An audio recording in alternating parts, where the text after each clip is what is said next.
Good evening to all of you guys, welcome to make IAS. मेरा नाम है अमित कपूर और हम लोग आईपीएफ की चर्चा कर रहे हैं। शुरुआत हमने इसकी पॉलिटिक्स से की हुई है, भारतीय राज्य व्यवस्था से।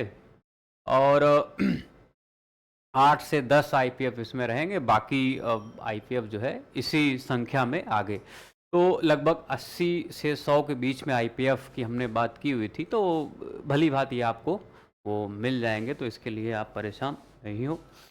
ये चौथा दिन है, अर्थात ये चौथा आईपीएफ है और ये पॉलिटी से ही संबंधित है। और आपको जैसे शुरुआत में ही हमने बताया था कि ये जो आईपीएफ हैं ये टॉपिक वाइज मिलेंगे। ओके, तो एक दो टॉपिक या कोई बहुत छोटा टॉपिक है, यूपी पीसीएस के एग्ज़ाम के जो हिसाब से हम लोग बात कर रहे हैं, यूपीएससी के हिसाब से हम लोग अभी बात नहीं कर रहे हैं, तो इसको आप लोग जहन में रखना। तो बहुत छोटे टॉपिक से भी यूपी पीसीएस से क्वेश्चन बनाते हैं, तो वो छोटे से छोटे और बड़े से बड़े टॉपिक को इसमें कवर किया गया है। संभवतः सारी चीज़ें आपको क्लियर होती चलेंगी। ओके, तो ये चौथा है और इसके बाद में 5 या 6 और आईपीएफ अभी इंडियन पॉलिटी से ही या भारतीय राज्य व्यवस्था से आपको देखने को मिलेंगे। ओके, स्टार्ट करते हैं आज के चौथे दिन में। तो कुछ इसमें टॉपिक हम आपको बता देते हैं, जैसे हम लोग टॉपिक वाइज कर रहे हैं, इसको आप लोग ध्यान में रखते हुए चलेंगे कि क्या क्या बताया गया है। ओके, डेली क्या क्या चीज़ें बात हो जा रही है या क्या बातें हो रही हैं। तो इसमें प्रमुख अनुच्छेद हैं, शासन प्रणाली है, राज्य एवं संघ राज्य क्षेत्र, नागरिकता और कुछ जो है वो मूल अधिकार या मौलिक अधिकार के मुद्दे देखने को मिलेंगे। हालांकि मौलिक अधिकार अपने आप में बहुत मेजर, बहुत बड़ा पार्ट है। ओके, तो इसको हम लोग और अलग से करेंगे, विस्तार से करेंगे इस पे। लगभग इसमें मौलिक अधिकार में ही लगभग 2 या 3 या 2.5 आईपीएफ आपको देखने को मिलेंगे। ओके, तो स्टार्ट करते हैं। सबसे पहले प्रमुख अनुच्छेद। तो जो भी हम लोग आईपीएफ करेंगे पॉलिटी वाले, तो उसमें शुरुआत में हम कुछ इंपॉर्टेंट आपको मतलब अनुच्छेद वहां पे दे देंगे, जिससे सुमेलित करने के लिए जो क्वेश्चन पूछे जाते हैं अनुच्छेद और उसमें क्या क्या प्रावधान किए गए, तो वो आपको इजी पड़ जाएगा। तो इसको ध्यान में रखेंगे। तो प्रमुख अनुच्छेद जैसे आर्टिकल 47, इसमें पोषण स्तर और जीवन स्तर को बढ़ाने तथा लोक स्वास्थ्य में सुधार करने का राज्य का कर्तव्य। ओके, राज्य का कर्तव्य रहेगा कि भाई स्वास्थ्य जैसे मुद्दे, पोषण जैसे मुद्दे, उनको ध्यान दे। तो आर्टिकल 47 किसकी बात कर रहे हैं? डीपीएसपी की। ओके, तो राज्य के नीति निदेशक सिद्धांत या तत्व। अनुच्छेद 48, कृषि एवं पशुपालन का संगठन। ओके, कृषि एवं पशुपालन का संगठन। अब देखो, अभी जो हम डीपीएसपी की बात कर रहे हैं वो ये कह सकते हैं कि हमने ऐसा नहीं बांटा हुआ कि गांधीवादी और कुछ बौद्धिक उदारवादी, कुछ सामाजिक, कुछ ऐसे हमने बांटा नहीं है। तो वो कब हम बांट के पढ़ेंगे, वो तब हम चर्चा करेंगे जब हम सीधे डीपीएसपी की बात करेंगे। ओके, तो डीपीएसपी की विशेषताएं क्या है वगैरह वगैरह, उस पर हम लोग बात करेंगे, लेकिन अभी अनुच्छेद में इतना डीप में नहीं जाते हैं, तो इसको आप लोग ख्याल रखेंगे। अनुच्छेद 47, 48, 49 में प्राकृतिक महत्व के स्मारकों, स्थानों और वस्तुओं का संरक्षण की बात कही गई है। अनुच्छेद 50, न्यायपालिका का कार्यपालिका से पृथक्करण। अनुच्छेद 51, अंतर्राष्ट्रीय शांति सुरक्षा को बढ़ावा देना। अब देखो, ये सब सुमिलित करने के लिए पूछे, मैक्सिमम इसमें अगर स्टार भी लगाना चाहें तो हम स्टार भी लगा सकते हैं। 48 गांधीवादी विचारधारा पे है, इसके बाद में 49, ओके, 50 और इसके बाद में 51, तो इन पे आप स्टार लगा लेंगे, ये आपसे पूछे जाएंगे निश्चित तौर पर, कुछ ना कुछ इसमें पूछा जाता है। फेवरेट है यूपीएससी का भी और स्टेट पीसीएस, खासकर यूपी पीसीएस का। तो ये 50 और 51। 52 आर्टिकल कहता है भारत का कोई एक राष्ट्रपति होगा, भारत का कोई एक राष्ट्रपति होगा। तो इसके बारे में 55 में बात कही गई है राष्ट्रपति के निर्वाचन की पद्धति, और 57 में पुनर्निर्वाचन के लिए पात्रता। अच्छा, इस पे स्टार लगा लेना आप लोग, इस पे आप लोग स्टार लगाते हुए चलेंगे। क्या हुआ? इसको स्टार लगा लें, आर्टिकल 47 को, पुनर्निर्वाचन के लिए पात्रता। मुझे पता है, हो सकता है कि आप लोग छोड़ भी देते होंगे और मास्टर कई सारे पढ़ाते भी नहीं होंगे या बताते भी नहीं होंगे, तो इसको आप लोग ध्यान में रखें।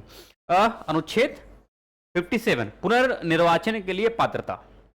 अनुच्छेद 58 ये राष्ट्रपति पद की योग्यता, क्या योग्यता होनी चाहिए एक राष्ट्रपति में। ओके, राष्ट्रपति बनने के लिए, राष्ट्रपति में नहीं, राष्ट्रपति बनने के लिए क्या योग्यता होनी चाहिए, तो आर्टिकल 58 ऐसी कुछ बातें करता है। अनुच्छेद 60 या 60 राष्ट्रपति पर द्वारा शपथ एवं प्रतिज्ञा। याद करिए वो कुर्बानियां जो हमने आपको अनुसूची 3 में बताई थी, शपथ एवं प्रतिज्ञान, तो उसमें राष्ट्रपति महोदय नहीं है। हाँ, राष्ट्रपति महोदय के शपथ और प्रतिज्ञान के लिए अलग से आर्टिकल दिया गया है। वो कौन सा आर्टिकल? आर्टिकल 60। ओके, तो इसको आप लोग थोड़ा ख्याल रखते हुए चलेंगे, दिमाग में रखेंगे कि ये सारे इश्यूज आपको क्लियर होते रहे। तो हमें राष्ट्रपति के शपथ या प्रतिज्ञान के बारे में अनुसूची 3 में कहीं पे भी जानकारी नहीं मिलती है। बाकी जो संवैधानिक पद पर आसीन व्यक्ति हैं उनके बारे में हमें उनके शपथ प्रतिज्ञान के बारे में जानकारी मिलती है, तो इसको आप लोग खास ध्यान रखेंगे। अच्छा, आर्टिकल 61 ये भी मोस्ट फेवरेट है। तो अनुच्छेद 61 राष्ट्रपति पर चलाए जाने वाली महाभियोग की प्रक्रिया। ओके, तो इम्पीचमेंट की बात करता है, राष्ट्रपति पर इम्पीच, राष्ट्रपति को कैसे इम्पीच करना है, आर्टिकल 61। ओके, इसके बाद में अनुच्छेद 66 उपराष्ट्रपति का निर्वाचन कैसे होगा। अनुच्छेद 70 अन्य आकस्मिकताओं में राष्ट्रपति की कृत्यों का निर्वहन, अर्थात ये उपराष्ट्रपति महोदय कैसे निर्वहन करेंगे जब राष्ट्रपति महोदय जो है वो अनुपस्थित है। ओके, तो आर्टिकल 70। अनुच्छेद 72 ये भी मोस्ट फेवरेट है, तो इसको आप लोग स्टार लगाएंगे। क्षमा आदि की और कुछ मामलों में दंडादेश के निलंबन, परिहार या लघुकरण की राष्ट्रपति की शक्ति। ओके, इसके बाद में अनुच्छेद 73 संघ की कार्यपालिका शक्ति का विस्तार। अनुच्छेद 74 इसको भी स्टार लगाएंगे। राष्ट्रपति को सहायता और सलाह देने के लिए मंत्रिपरिषद। देखो आर्टिकल 40 माफी चाहूंगा 74 आप लोग पढ़ते हुए चलते हैं, आसानी होती है इसको पढ़ने में, लेकिन फिर भी स्टेट पीसीएस का ये फेवरेट है, तो आर्टिकल 74 को आप लोग ध्यान रखेंगे। अनुच्छेद 75(1) ये प्रधानमंत्री की नियुक्ति राष्ट्रपति करेगा और अन्य मंत्रियों की नियुक्ति राष्ट्रपति प्रधानमंत्री की सलाह पर करेगा। अब इसमें तोड़ के एक बार क्वेश्चन दिया गया था, तोड़ के क्या दिया गया था, ऐसे कुछ करके 1 और 2 इतना सा था।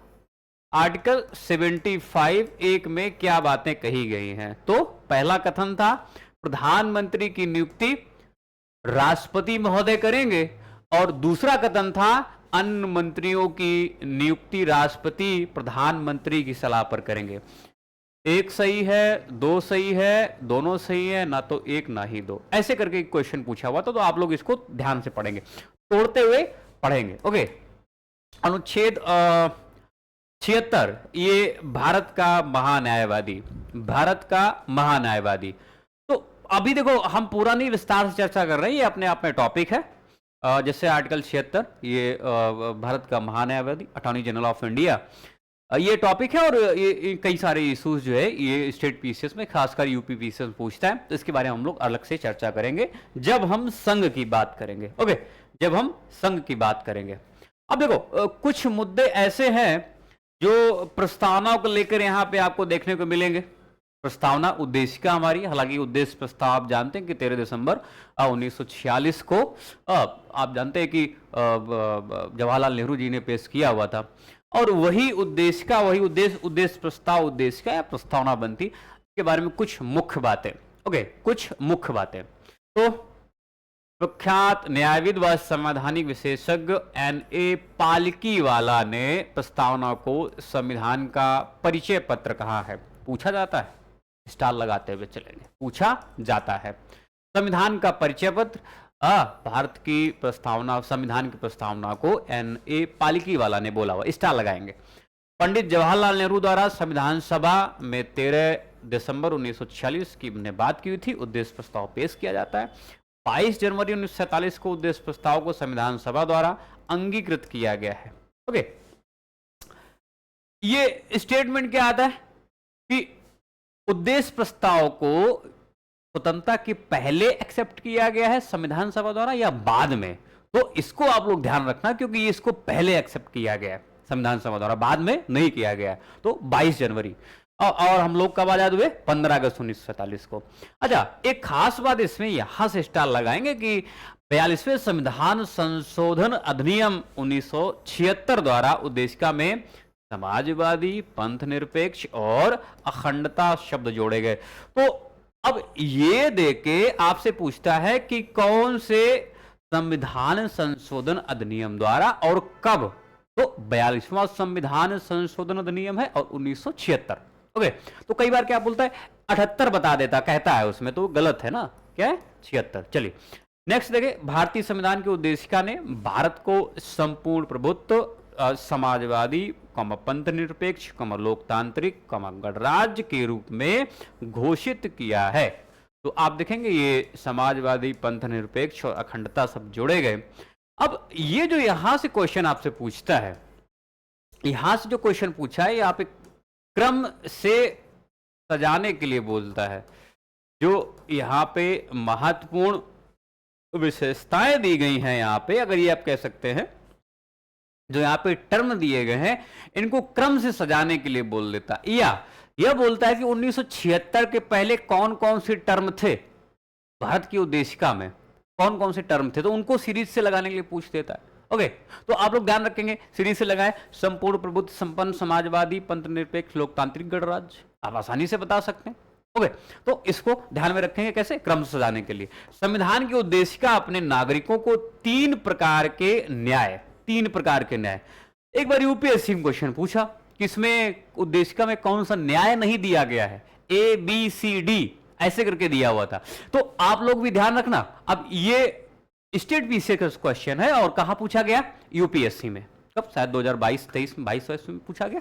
हाँ, तो संविधान की उद्देशिका अपने नागरिकों को 3 प्रकार के न्याय की बात करता देने की, तो इसमें 4 तरह के न्याय पूछे गए, बोलता था कौन सा उद्देशिका में न्याय नहीं शामिल है, तो सामाजिक न्याय है, आर्थिक न्याय, राजनीतिक न्याय, 3 ही है यहाँ पे। ओके, तो ये सुनिश्चित करने की, कराने की बात करता है। उद्देशिका संविधान के विधिक निर्वचन में सहायक है। विधिक निर्वचन का मतलब ऐसा होता है कि जब कभी भी दुविधा वाली स्थिति आती है और माननीय सुप्रीम कोर्ट को या जो न्यायालय है हमारे, उनको ऐसी दुविधा वाली स्थिति आती है तो क्या किया जाए कि संविधान का सहारा ले सकते हैं। तो इस वजह से उद्देशिका संविधान के विधिक निर्वचन में सहायक है। देख रहा यहां पे देखेंगे, preamble is the helpful in the legal interpretation of the constitution.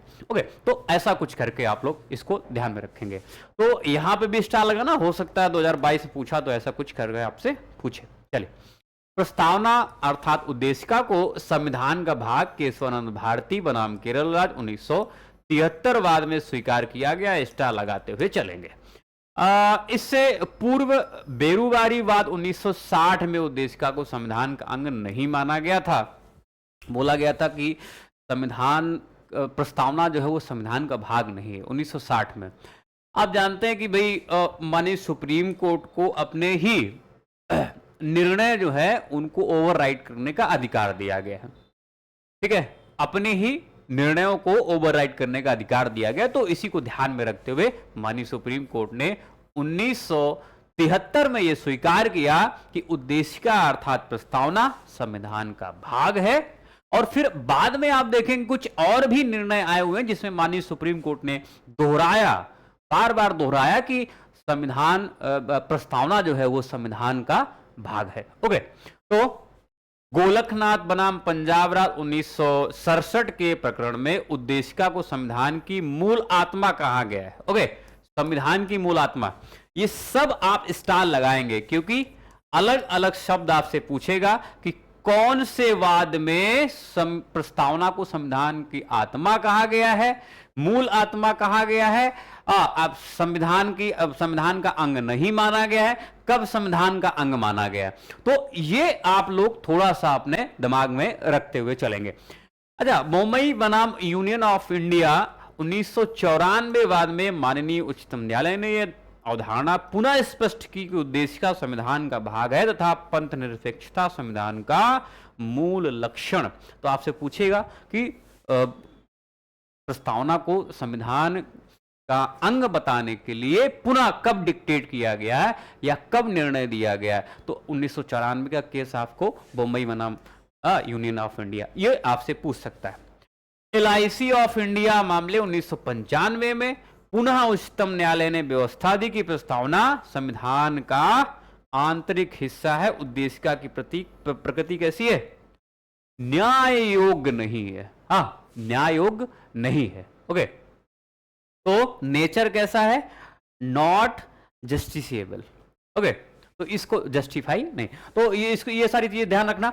तो कब कब दोहराया गया, 1994 में, 1995 में ऐसा दोहराया गया। 1994 का केस मुंबई बनाम, इसके बाद में 1995 में LIC ऑफ इंडिया मामले में दोहराया गया। ओके, एक और है बहुत अच्छा, ये IPF है, फिल्म्स फैक्ट जो है नेक्स्ट, इसमें चौथा जो है, इसमें कहा गया कि सर अल्लादी कृष्णास्वामी अय्यर के अनुसार उद्देशिका हमारे सपनों और विचारों का प्रतिनिधित्व करती है। KM मुंशी साहब ने कहा है उद्देशिका हमारे संप्रभुत्व लोकतांत्रिक गणराज्य की जन्म कुंडली है, या जन्म पत्री भी कई बार वहां पे पूछा जाता है, ऐसे करके जन्म पत्री। तो ये किसने गढ़ा हुआ शब्द, ये किसने कहा है, तो ये सब मुद्दे आप लोग ध्यान रखना। KM मुंशी साहब ने ये बातें कही हैं। संपूर्ण प्रभुत्व संपन्न या प्रभुत्व संपन्न लोकतांत्रिक गणराज्य की जन्मपत्री या जन्म कुंडली। ओके, प्रस्तावना में विचार, अभिव्यक्ति, विश्वास, धर्म और उपासना की स्वतंत्रता, तो 5 तरह की स्वतंत्रताओं की बात कही गई। कौन कौन सी स्वतंत्रताएं, विचार, अभिव्यक्ति, विश्वास, धर्म और उपासना की स्वतंत्रता की बात कही गई। तो 5 तरह की यहां पे, जैसे आप लोग पढ़ते हैं, जैसे मास्टर पढ़ाते हैं, उसी तरह का थोड़ा सा आप लोग भी देख लें कि 5 तरह की स्वतंत्रताएं हैं, 3 तरह के न्याय हैं हमारे पास में। ओके, उद्देशिका में जो दिए गए हैं, ये सब जो है ऐसा बोला गया कि ये सब प्राप्त करना है।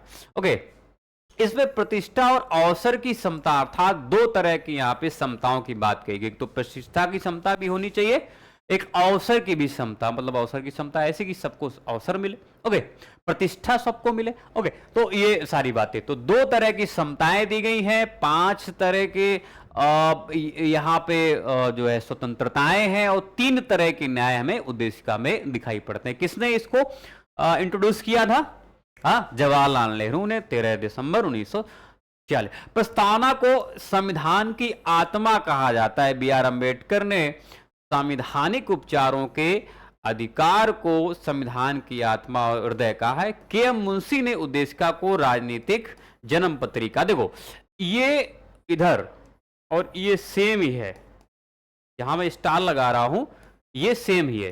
तो KM मुंशी के द्वारा जो है ये जन्म पत्री या जन्म कुंडली, ये दोनों एक ही बात करते हैं, राजनीतिक जन्म पत्री या जन्म कुंडली। ओके, तो ये आप लोग ध्यान रखना। सुभाष कश्यप साहब ने संविधान शरीर है तो प्रस्तावना उसकी आत्मा, प्रस्तावना आधारशिला है तो संविधान उस पर खड़ी अट्टालिका। तो इनके भी विचार थोड़ा पूछा बहुत कम गया है, इनको बहुत कम, सुभाष कश्यप साहब को बहुत कम पूछा गया है। ओके, तो ये थोड़ा सा आप लोग इसको अपने जहन में। BR अम्बेडकर ने संविधान को एक पवित्र दस्तावेज कहा है। तो इसमें आपसे किसने कौन वक्तव्य कहे हैं प्रस्तावना के बारे में, उद्देशिका के बारे में, तो ये आप लोग थोड़ा सा अपने माइंड में मेकअप करते हुए चलना। इसके बाद में एक और, लोकतांत्रिक गणतंत्र संसदात्मक सरकार एवं सर्वोच्च सत्ता का जनता में निहित होना भारत की राजनीतिक व्यवस्था के मूलभूत लक्षण है। तो लक्षण कौन कौन से, स्टार नहीं भी लगाएंगे चलेगा, लेकिन थोड़ी सी जानकारी आप लोग, हो सकता है कि आजकल टफ जो है वो स्टेटमेंट बना रहा है, तो इसको आप लोग ध्यान में रखते हुए, ये टफ स्टेटमेंट, अर्थात यह एक एकीकृत शक्ति का प्रावधान नहीं करती है, बल्कि सत्ता को केंद्र एवं राज्यों में विभाजित किया गया है। तो अभी हम लोग क्या बात कर रहे हैं, शासन प्रणाली के बारे में। ओके, शासन प्रणाली के बारे में, शासन प्रणाली के बारे में। तो ऐसी कुछ बातें। भारतीय संविधान के तहत भारत में एक लोकतांत्रिक राज्य व्यवस्था है तथा यह एक प्रभु सत्ता संपन्न राज्य है। ओके। नीति निर्देशक तत्वों के द्वारा संविधान निर्माताओं ने कल्याणकारी राज्य की संकल्पना को भी अभिव्यक्त किया, साथ ही भारतीय समाज को भी लोकतांत्रिक माना जा सकता है। ओके। भारतीय समाज या भारतीय संविधान कैसा है? सामाजिक लोकतंत्र। हमारी व्यवस्था जो है थोड़ी सी सामाजिक लोकतंत्र टाइप का यहाँ पे व्यवहार करती है। तो ये सारी बातें शासन प्रणाली में। कुछ और भी बातें हैं। भारत के संविधान का वर्णन विभिन्न प्रकार से किया जाता है। इसे अर्ध परिसंघी कहा गया है, इसे परिसंघी किंतु प्रबल, एकात्मक अथवा केंद्र समर्थक भी कहा गया है। ये सब आप स्टार लगाते हुए यहाँ पे चलेंगे कि भारतीय संविधान कैसा है, कैसा व्यवहार करता है, एकात्मक की तरह कब व्यवहार करता है, और वैसे तो संघात्मक व्यवस्था हमारे यहाँ पे है ही, लेकिन कब कैसा व्यवहार करता है तो वर्णन के आधार पर इसे अर्ध परिसंघी कहा गया है। क्वासी, यस, सेम ही नहीं है यहाँ पे, क्वासी लिखना, ठीक है, थोड़ा ट्रांसलेशन मिस्टेक है। क्वासी फेडरल की बात कर रहे हैं, क्वासी फेडरल अर्ध परिसंघी है, इसे परिसंघी किंतु प्रबल एकात्मक, ये इसे संरचना में परिसंघी किंतु भावना में एकात्मक, सामान्य स्थिति में ये परिसंघी है किंतु आपात स्थिति में और भी कई सारे ऐसे मौके आते हैं जब उस समय ये पूर्णतया एकात्मक रूप में परिवर्तित किया जा सकने वाला कहा गया है। तो जब भी कभी आपातकाल की स्थिति आती तो आप जानते हैं कि राष्ट्रपति महोदय, जो संसद है, जो भारतीय संसद है, वो राज्यों के मामले जो है वो अपने अंडर ले लेती है। और आप जानते हैं कि उस समय जो एक तरह से परिसंघीय व्यवस्था है या संघीय व्यवस्था है वो एकात्मक यूनिटरी की तरह काम करने लगती है। ओके, तो वो कम मौके आते हैं, कई बार ऐसे मौके आते हैं, लेकिन खास आप लोग ध्यान रखना आपातकाल की स्थिति में। ओके, आपातकाल की स्थिति में आर्टिकल 352, तो ये पूर्णतया एकात्मक। भारतीय संविधान मूलतः बेसिकली संघात्मक है, परंतु उसे केंद्रीकरण की प्रवृत्ति प्रबल है, केंद्रीकरण की। और इस मत का समर्थन संविधानविद दुर्गादास बसु ने भी किया हुआ है। वस्तुतः भारतीय संविधान ना तो पूर्णतः संघात्मक है, ना ही पूर्णतः एकात्मक, और इसी कारण इसे अर्ध संघात्मक कहा गया है। यहाँ पे भी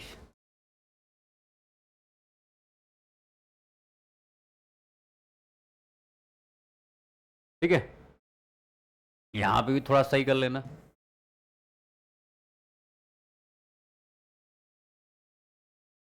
ठीक है, चलो, तो ये बात समझ में आ गई। हम लोग क्या बात कर रहे हैं यहाँ पे, टॉपिक कौन सा है? शासन प्रणाली। मुद्दे बहुत कम पूछा है, लेकिन जो पूछा हुआ है उसी से हमने यहाँ पे आईपीएफ दिए हुआ है। तो आप जानते हैं रिपीट करता है तो उसको ध्यान में रखते हुए, रिपीट करता है तो इसको लोग ध्यान में रखते हुए। अब भारतीय झंडा संहिता में उल्लेख है कि राष्ट्रीय झंडे के रंगों और उसके मध्य में चक्र के महत्व का यथेष्ट वर्णन डॉक्टर राधा कृष्ण द्वारा संविधान सभा में किया गया था। अब जो हम लोग बात कर रहे हैं वो टॉपिक है हमारे जो राष्ट्रीय प्रतीक हैं, ठीक है, राष्ट्रीय प्रतीक। हम लोग अब इसकी बात कर रहे हैं, अब हम लोग इसकी बात कर रहे हैं। तो राष्ट्रीय प्रतीक में हम लोग झंडे की बात करेंगे, हम लोग राष्ट्रगान की बात करेंगे, हम लोग अशोक चक्र की बात करेंगे, और एक दो मुद्दे और हम लोग बात कर लेंगे जैसे, ठीक है। बाकी आप लोग सब जानते हैं राष्ट्रीय पक्षी कौन है, राष्ट्रीय फल क्या है, राष्ट्रीय वृक्ष क्या, वो सब लोग आप जानते हैं। तो राधाकृष्ण, डॉक्टर राधाकृष्ण साहब ने जो है संविधान सभा में कुछ ऐसे वर्णन किया, जैसे आप देखेंगे कि डॉक्टर राधाकृष्णन ने स्पष्ट किया कि भगवा केसरिया रंग ये त्याग या निस्वार्थ भावना का प्रतीक है। अब यहां पे जो आपसे स्टेटमेंट के तौर पर भी क्वेश्चन पूछे जा सकते हैं, एक क्वेश्चन और बन सकता है वो ये क्वेश्चन बन सकता है कि सुमेलित करने के लिए केसरिया दे दिया जाएगा, फिर इसके बाद में सफ़ेद, और भी ये हो सकता है कि भगवा दिया जाए, और उसमें जो है आपसे पूछा जाएगा कि ये जो है किसका किस रंग जो है वो क्या जो है बताता है या किसको प्रमोट करता है। ओके, तो वो सारी बातें आप लोग थोड़ा सा अपने जहन में। तो भगवा केसरिया रंग त्याग और निस्वार्थ भावना का प्रतीक है। त्याग और निस्वार्थ भावना। हमारे झंडे के मध्य में आप जानते हैं सफ़ेद रंग, ये हमें सच्चाई के पथ पर चलने और अच्छे आचरण की प्रेरणा देता है। हरा रंग मिट्टी और वनस्पतियों के साथ हमारे संबंधों को उजागर करता है, जिन पर सभी प्राणियों का जीवन आश्रित है।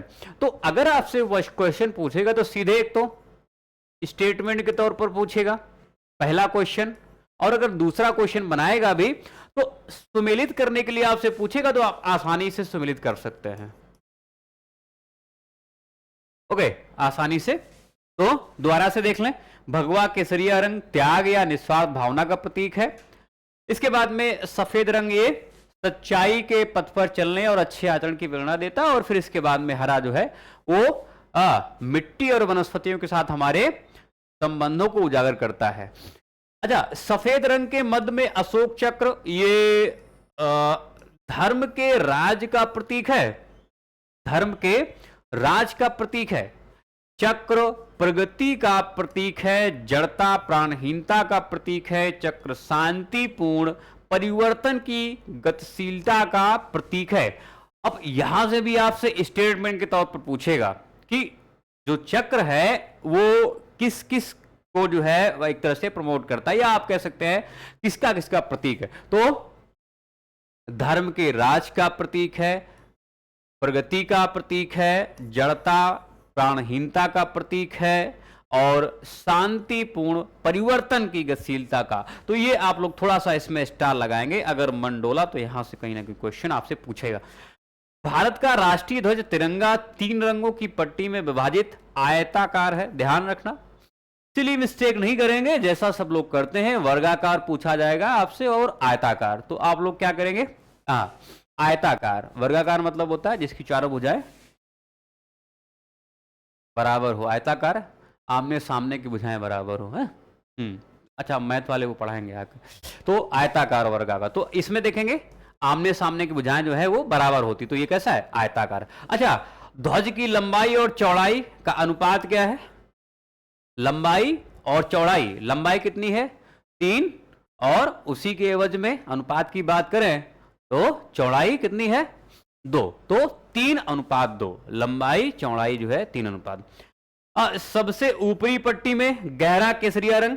थोड़ा सा और देखें, जैसे अभी हम लोग बात कर रहे थे केसरिया रंग क्या है, निस्वार्थ भावना, लेकिन यहां पे भी कुछ चीजें दी गई है।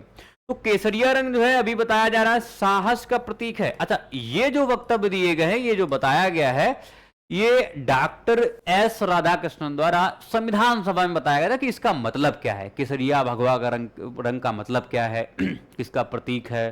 सफेद रंग का क्या मतलब है, अर्थ निकलता है या किसका प्रतीक है, और हरे रंग का मतलब क्या निकलता है या किसका प्रतीक है। तो वो राधाकृष्णन द्वारा संविधान सभा में वक्तव्य, लेकिन यहां पे भी हमें कुछ डेफिनेशन दी गई है। तो ये किसका प्रतीक है, केसरिया रंग साहस का प्रदर्शन है, बीच में श्वेत शांति और सच्चाई का प्रदर्शन, और सबसे नीचे हरी पट्टी उर्वरता और समृद्धि का प्रदर्शन करता है।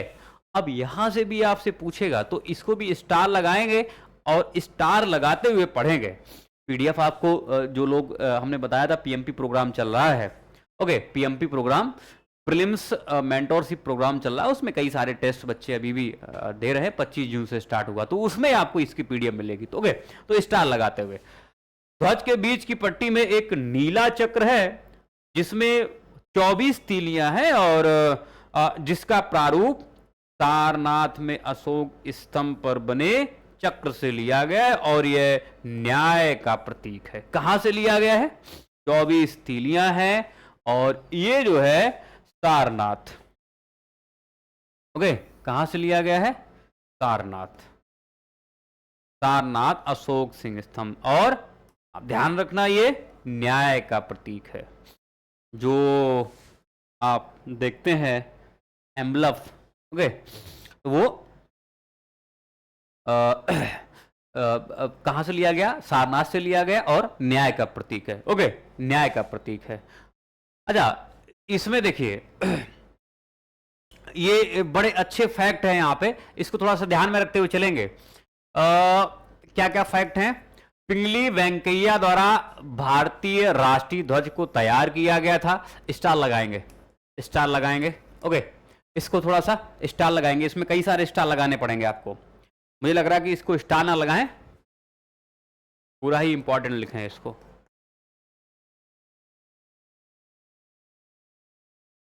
पूरा ही इसको इंपॉर्टेंट लिखें। ओके, तो पहला इसमें पिंगली वेंकैया द्वारा भारतीय राष्ट्रीय ध्वज को तैयार किया गया। संविधान सभा द्वारा 22 जुलाई 1947 को राष्ट्रीय ध्वज का वर्तमान स्वरूप स्वीकृत किया गया। तो राष्ट्रीय ध्वज को तैयार किसने किया है और ये कब अपनाया गया है? ओके, स्वतंत्रता के पहले या स्वतंत्रता के बाद? एग्जैक्ट डेट यूपीपीसीएस में पूछता है, तो आप लोग इसका तारीख याद रखना, 22 जुलाई 1947 है। इसको भी ध्यान में रखेंगे। भारत का राज चिन्ह सारनाथ स्थित अशोक के सिंह स्तंभ की अनुकृति है, बिल्कुल हूबहू वैसे ही लिया गया है। भारत सरकार द्वारा इसे 26 जनवरी 1950 को अपनाया गया। 26 जनवरी 1950 उस समय हम लोग रिपब्लिक डे जो है अपना मना रहे थे, और 24 जनवरी 2 दिन पहले जो है कई सारे चीजों को अपनाया गया था। उस समय आप जानते हैं डॉक्टर राजेंद्र प्रसाद 24 जनवरी 1950 को राष्ट्रपति। इसके बाद में राष्ट्रगीत जो है वो भी 24 जनवरी 1950 को। राष्ट्रगान जो है वो भी 24 जनवरी 1950 को। तो ये सारे आप लोग इशू ध्यान रखना। लेकिन ये कंफ्यूजन बिल्कुल मत पालना कि ये जो अशोक के सिंह स्तंभ की अनुकृति है जिसको भारत सरकार द्वारा अपनाया कब गया है, इस पे थोड़ा सा कंफ्यूज मत होना। ये 26 जनवरी 1950 को अपनाया गया, 24 जनवरी 1950 को नहीं अपनाया गया, स्वीकृत नहीं किया गया। तो इसको आप थोड़ा सा अच्छा, इस पर नीचे देवनागरी लिपि में सत्यमेव जयते लिखा है, जो मुंडक उपनिषद से लिया गया है। यूपीएससी में शायद 2015 में पूछा गया क्वेश्चन था। ओके, स्टेट पीसीएस में पहले पूछा गया है। ठीक है, तो ये कहां से लिया गया है? मुंडक उपनिषद से लिया गया। सत्यमेव जयते। वंदे मातरम वर्ष 1950 में भारत के राष्ट्रीय गीत के रूप में अंगीकृत किया गया। कब किया गया वंदे मातरम? तो 24 जनवरी 1950 को। राष्ट्रीय गीत वंदे मातरम बंकिम चंद्र चटर्जी द्वारा लिखित उपन्यास आनंद मठ से लिया गया है। इसे 1896 ईस्वी में भारतीय राष्ट्रीय कांग्रेस के अधिवेशन में पहली बार गाया गया। अब बताइए आपकी वो कौन सा अधिवेशन कहां पे हुआ था? 1896 का। ओके, कांग्रेस का अधिवेशन। तो आप लोग इसको थोड़ा सा स्टार इसको भी लगाए, तो इसमें पूरा इंपॉर्टेंट, इसमें स्टार लगाने की तो आवश्यकता है नहीं। तो भारत का राष्ट्रीय कैलेंडर देखें, ये शक संवत पर आधारित है। नोट डाउन करते हुए चलेंगे, नोट डाउन नहीं करें इसको, पूरा बहुत इंपॉर्टेंट ये वाला ये टॉपिक है। तो ये जो पूरा का पूरा कौन सा है? आठवां, ये पूरा का पूरा इंपॉर्टेंट है। तो इसको आप लोग एक या दो बार, तो इसमें से एक क्वेश्चन निश्चित तौर पर आने की प्रबल संभावना है। भारत का राष्ट्रीय कैलेंडर शक संवत पर आधारित है। 22 मार्च 1957 को अपनाया गया था और चैत मास से इसकी शुरुआत होती है और अंतिम मास इसका फाल्गुन होता है। ओके, इसे ग्रेगोरियन कैलेंडर के साथ अपनाया गया था। समानता ध्यान रखना, ये ग्रेगोरियन कैलेंडर जो है वो भी 22 मार्च 1957 को ही अपनाया गया था, जब हमारा राष्ट्रीय कैलेंडर अर्थात शक संवत वाला अपनाया गया। ओके, हाँ, तो ग्रेगोरियन कैलेंडर भी उसी समय 22 मार्च 1900, ये आप लोग ध्यान रखना। अच्छा, एक खास बात और जो पूछा गया क्वेश्चन, आपसे पूछा जाने की संभावना है, तो इसमें हमने रखा हुआ है ये चैत माह की शुरुआत ये 22 मार्च को, जबकि लीप वर्ष में 21 मार्च को होती है। ओके, तो शुरुआत पूछी गई थी कि भाई नए साल की शुरुआत कब होती है, 21 या 22 मार्च को। लीप वर्ष है तो 21 मार्च को, बाकी सामान्य अगर हम वर्ष की बात करें तो ये 22 मार्च को। गंगा की डॉल्फिन वैज्ञानिक नाम, इसका नाम गंगोटिका, को भारत के राष्ट्रीय जलीय जीव के रूप में स्वीकार किया गया और वर्ष 2008 में भारत सरकार द्वारा गंगा नदी को राष्ट्रीय नदी घोषित किया गया। ओके, तो गंगा की डॉल्फिन को भारत का राष्ट्रीय जलीय जीव और 2008 में भारत सरकार द्वारा गंगा नदी को राष्ट्रीय नदी घोषित किया गया था। भारतीय सीमा के अंतर्गत ये हम लोग नवा आईपीएफ कर रहे हैं। अंतर्गत 552 देसी रियासतें थी और जिनमें 549 तो शामिल हो गई, लेकिन शेष 3 की बात करें, हैदराबाद, जूनागढ़, कश्मीर ने भारत में शामिल होने से मना कर दिया था। अच्छा, ये चीज सबको पता रहती कि हाँ 552 रियासतें थी, 552 जिसमें 3 शामिल नहीं हुई थी। अब आपसे जो क्वेश्चन पूछा जाएगा वो कुछ ऐसे पूछा जाएगा कि इसको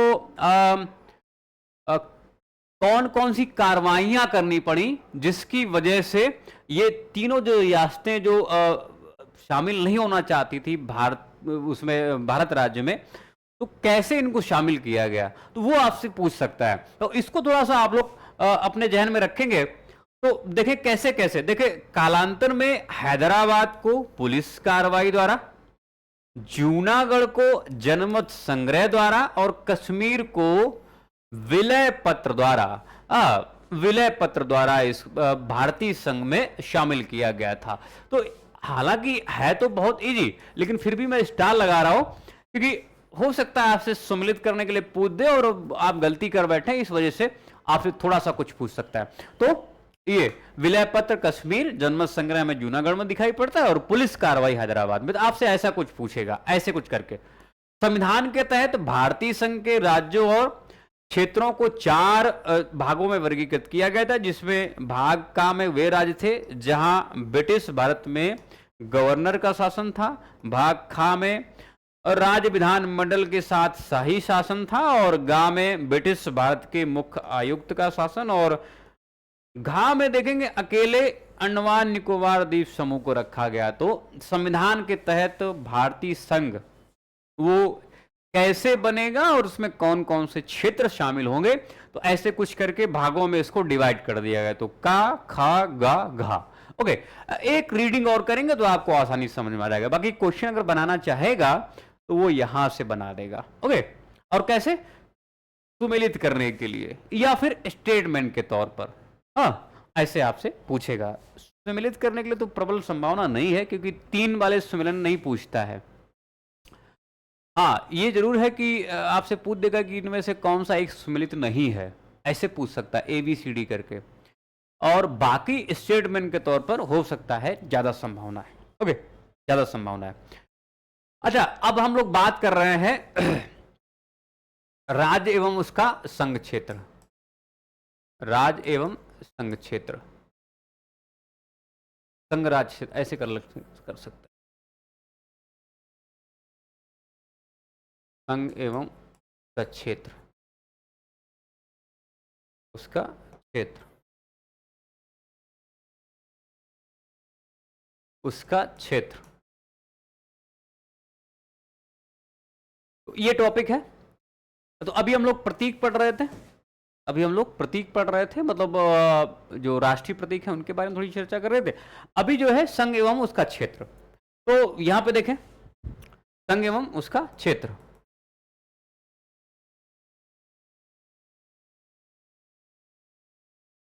देखिए, इसमें पहला ही है, संविधान के अनुच्छेद 1 के अनुसार भारत अर्थात इंडिया राज्यों का संघ होगा। अनुच्छेद 1 के अनुसार भारतीय क्षेत्र को 3 श्रेणियों में बांटा गया है। पहला राज्यों के क्षेत्र, दूसरा संघ क्षेत्र है। संघ क्षेत्र मतलब संघ राज्य क्षेत्र। ओके, मतलब केंद्र शासित प्रदेश, ऐसा आप बोल सकते हैं, केंद्र शासित प्रदेश। ओके, इसके बाद में ऐसे क्षेत्र जिन्हें किसी भी समय भारत सरकार द्वारा अधिग्रहित किया जा सकता है। अच्छा, भारतीय संविधान के अनुच्छेद 3 के तहत नए राज्यों के निर्माण, उनके क्षेत्रों, सीमाओं या नामों में परिवर्तन का अधिकार की शक्ति भारतीय संसद में विधि निर्माण के द्वारा निहित है। तो जब कभी भी ऐसा इशू आए तो आप आर्टिकल 3 को अगर यहां से पूछ रहा है तो राज्यों का निर्माण, उनकी सीमाओं में परिवर्तन, उनके नामों में परिवर्तन और उनके क्षेत्रों में परिवर्तन की बात करें तो ये सब करने का, ऐसा कुछ करने का अधिकार भारतीय संसद को दिया गया, वो भी विधि बनाकर। ओके, वो भी विधि बनाकर। जबकि अनुच्छेद 2 के तहत संसद विधि द्वारा भारतीय संघ में नए राज्यों का प्रवेश या उनकी स्थापना कर सकती है। ओके, ये थोड़ा सा अलग इशू है। जब कोई पॉलिटी वाले मास्टर आपको रूबरू होंगे आपसे, तो वो आपको आसानी से बताएंगे। अभी हम लोग प्रीलिम्स फैक्ट पढ़ रहे हैं, इंपॉर्टेंट प्रीलिम्स फैक्ट, तो इसको ध्यान में रखते हुए चलेंगे।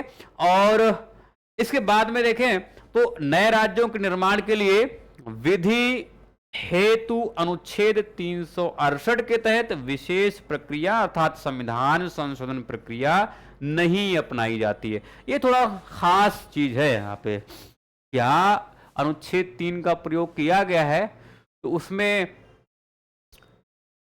कुछ संशोधन किया गया है, तो क्या आर्टिकल 368 का प्रयोग किया गया? कतई नहीं। आप ऐसा जहन में रखेंगे, अपने दिमाग में क्या रखेंगे?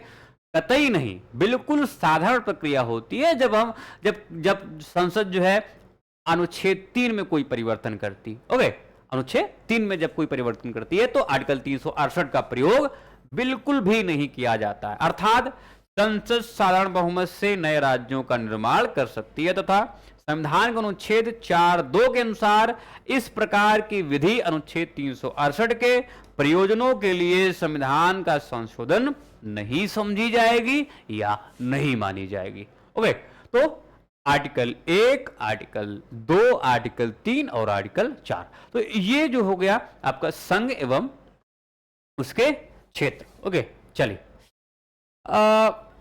यहां पे जो हम लोग बात करेंगे थोड़ा सा राज्यों का पुनर्गठन कैसे हो रहा है।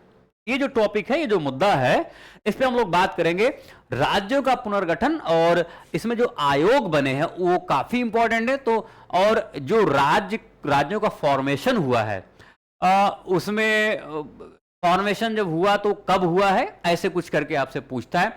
और एक्चुअल तारीख है, वर्ष पूछता है आपसे। तो आप लोग खास ध्यान रखेंगे, थोड़ा रटने वाले इशू है यहाँ पे। ओके, थोड़ा सा रट्टा मारने वाले। तो देखें कैसे निर्माण हो रहा है।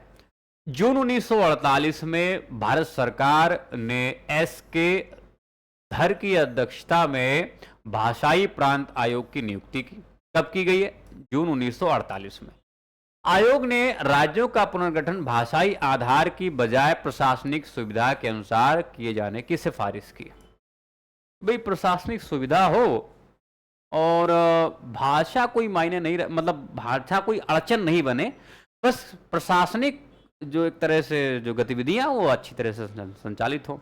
अच्छा, एक बात और ध्यान रखना, आप जानते हैं कि जब होम रूल लीग आंदोलन आया और जब कभी भी जवाहरलाल नेहरू भी बात करते तो वो भी कहते थे कि ऐसा करेंगे, भाषा के आधार पर राज्यों का गठन करेंगे। तो उन्होंने भी कई बार कहा, लेकिन जब हम स्वतंत्र हो गए, भारत स्वतंत्र हो गया, तो उस समय ये बाजी जो है, ये बातें पलट दी गई कि नहीं, ऐसा नहीं हो सकता है, ऐसा नहीं हो सकता है कि भाई भाषा के आधार पर जो है राज्यों का गठन नहीं होना चाहिए।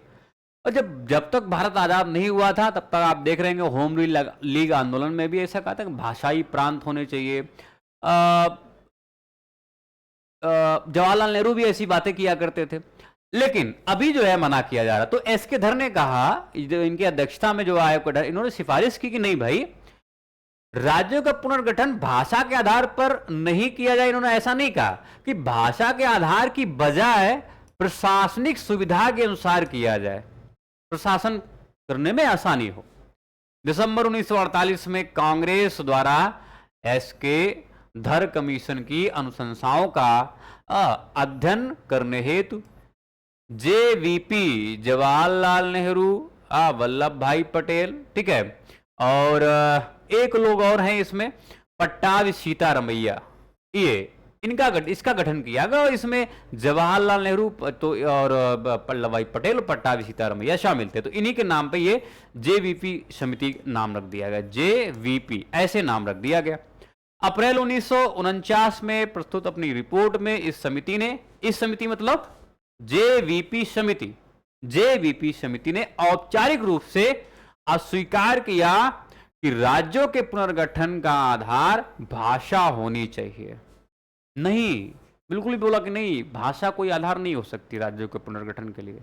ओके, तो जैसे सुझाव दिया कि भाई इसके धरने आयोग ने जैसे सुझाव दिया था कि भाई ऐसा नहीं होना चाहिए, केवल प्रशासनिक सुविधा होनी चाहिए, उसी को लगभग दोहराते हुए जेबीपी समिति ने भी बोल दिया कि नहीं, हमें भाषा के आधार पर राज्यों का पुनर्गठन नहीं चाहिए। पोट्टी श्रीरामुलु की 56 दिनों की भूख हड़ताल के बाद मृत्यु के कारण अक्टूबर 1953 में भारत सरकार को भाषा के आधार पर आंध्र प्रदेश राज्य का गठन करना पड़ा और आंध्र प्रदेश भाषा के आधार पर गठित होने वाला पहला राज्य बना, देश का पहला राज्य। कब? 1953 में। ओके, 1953 में स्वतंत्रता के पश्चात फजल अली की अध्यक्षता में एक और राज्य पुनर्गठन आयोग 1953 में फिर गठित हुआ। क्यों? लोगों ने कहा कि देखो 1953 में राज्यों का गठन या राज्य का गठन भाषा के आधार पर हुआ है।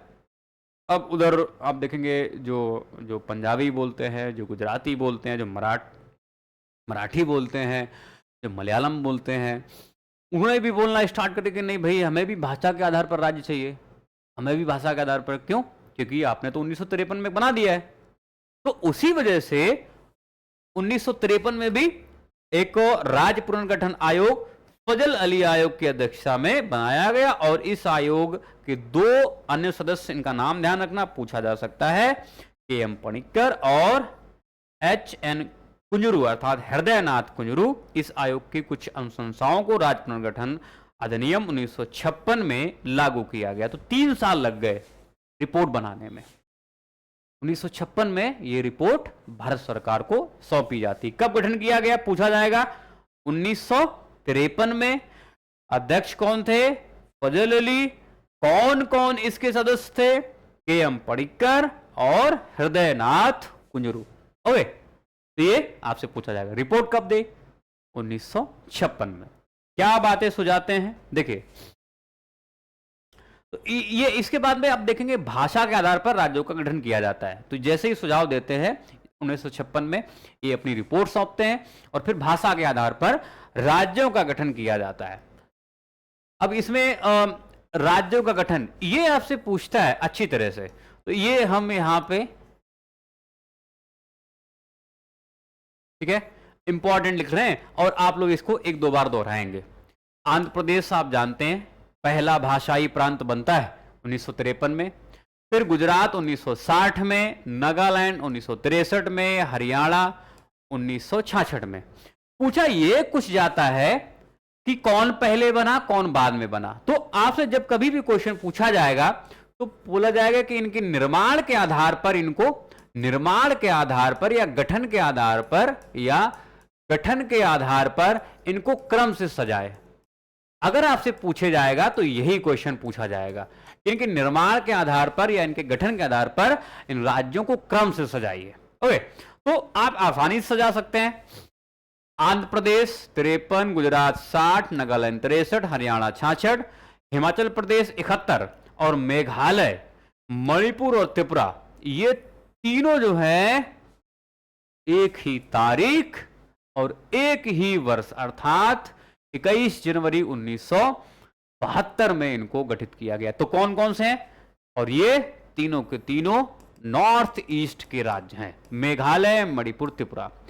सिक्किम आप जानते हैं बड़ी कहा जाता है कि कभी काफी जो है जद्दोजहद के बाद में इसको शामिल किया गया, तो 1975 में। अब इसके बाद में आप देखें मिजोरम और अरुणाचल प्रदेश और गोवा, इन तीनों को फिर एक साथ शामिल किया जाता है, फिर एक साथ शामिल किया जाता है। तो मिजोरम, अरुणाचल प्रदेश और गोवा 87 में। कब? 1987 में। छत्तीसगढ़ और उत्तराखंड, झारखंड, अब इनको भी ध्यान रखना। 1 नवंबर छत्तीसगढ़, उत्तराखंड 9 नवंबर और झारखंड 15 नवंबर सन 2000 को इन तीनों राज्यों को शामिल किया जाता है। तेलंगाना जो है ये 2 जून 2014 को जो है ये आंध्र प्रदेश से अलग करके अलग जो है ये राज्य बनाया जाता है। तो कुल मिला के हमारे पास में अगर आपसे पूछेगा तो इनके गठन के आधार पर इनको क्रम से सजाने के लिए, या फिर बोलेगा पहले कौन गठित हुआ बाद में कौन गठित हुआ, तो उनकी तारीखें भी याद रखना। इसलिए हमने तारीखें भी दे दी है, जैसे 1 अक्टूबर आंध्रा, 1 मई गुजरात, 1 दिसंबर नागालैंड, 1 नवंबर हरियाणा, 25 जनवरी हिमाचल, 21, 21, 21, 3 एक साथ में ही है ये। तो मेघालय, मणिपुर, त्रिपुरा है, 16 मई को सिक्किम है, 20 फरवरी को दोनों को मिजोरम और अरुणाचल प्रदेश है, और 30 फरवरी की बात करें, ये 30 मई की बात करें, माफी चाहूंगा, 30 मई की बात करें तो 30 मई को गोवा राज्य, लेकिन इसका जो वर्ष है वो 1987 ही है। उत्तराखंड, छत्तीसगढ़, उत्तराखंड और झारखंड, ये आप लोग तारीखें ध्यान रखना। तो छत्तीसगढ़ 1 नवंबर है, 9 नवंबर उत्तराखंड है, और 15 नवंबर जो है वो झारखंड, 15 नवंबर झारखंड है। तेलंगाना 2 जून को। तो आपसे तारीखें को आधार पर अगर पूछे तो आप तारीखों के आधार पर थोड़ा सा तो रटना पड़ेगा, थोड़ा सा रटना पड़ेगा, क्योंकि पूछता है यहां से। ओके, नामों में परिवर्तन, कुछ राज्यों एवं संघ शासित क्षेत्रों में नामों में परिवर्तन किया गया। अब ये ज्यादा इंपॉर्टेंट मुद्दा बनता है, इसको मैं सारा का सारा ही स्टार लगा जा रहा हूं, ठीक है, पूरा का पूरा स्टार। नंबर 13, संयुक्त राज्य पहला राज्य था जिसका नाम परिवर्तित किया गया, और ये नया राज्य उत्तर प्रदेश बना कब? 1950 में। 1900 या 1969 में मद्रास, ये इसका नया नाम तमिलनाडु रखा गया, और इसी तरह 1973 में मैसूर का नाम कर्नाटक रखा गया। कब रखा गया है ये ज्यादा इंपॉर्टेंट है। 1950 में संयुक्त प्रांत को उत्तर प्रदेश, और इसके बाद में 1969 को मैसूर को ये मद्रास को तमिलनाडु रखा गया। 1973 में मैसूर को कर्नाटक रखा गया है। ओके, और इसी वर्ष अर्थात 1973 में ही लक्षद्वीप, मिनिकॉय एवं अमीन देवी का नया नाम लक्षद्वीप रखा गया। 1992 में संघ शासित प्रदेश दिल्ली का नया नाम राष्ट्रीय राजधानी क्षेत्र दिल्ली रखा गया, एनसीआर जिसको बोलते हैं, national capital region. Okay, national cap, और इसे बिना पूर्ण राज्य का दर्जा दिए। यह बदलाव ये 69वें संविधान संशोधन अधिनियम 1991 द्वारा हुआ है। तो ये खास मुद्दे। और 2006 में उत्तरांचल का नाम भी बदला गया। क्या किया गया है? उत्तराखंड किया गया। और इसी वर्ष अर्थात 2006 में ही पांडिचेरी का नाम बदला, क्या रखा गया है? पुदुचेरी। और 2011 में उड़ीसा का नाम ओडिशा रखा गया है। अपने अपने, अब देखो, क्षेत्रीय या भाषाई आधार पर तो राज्यों का गठन किया गया है। अब थोड़ा ये लगाया गया दिमाग की चलो और भी कुछ इसमें चेंजेस कर लेते हैं। जैसे अभी केरल का नाम बदलने की बात कही जा रही है, तो केरल का नाम केरलम करने की बात कही जा रही है। क्या करने की बात कही जा रही? केरलम, मतलब फील आता है नहीं, फील आए, भाषा के आधार पर कही दिया, तो केरलम करने की बात कही जा रही है। ओके, अभी देखो प्रस्ताव जो है वो भेजा गया है, अब जब मंजूरी मिलेगी तो इसका नाम बदला जाएगा। तो केरलम करने के बाद, तो ये नाम ध्यान रखना, इनकी तारीखें ध्यान रखना, और कब ये बदलाव किए गए, नाम क्या किया गया, वो सारे मुद्दे आप लोग अपने जहन में रखना। अब हम बात करते हैं नागरिकता की, थोड़ी सी बात करते हैं, इसके बाद में आगे क्या बात करते हैं? नागरिकता की।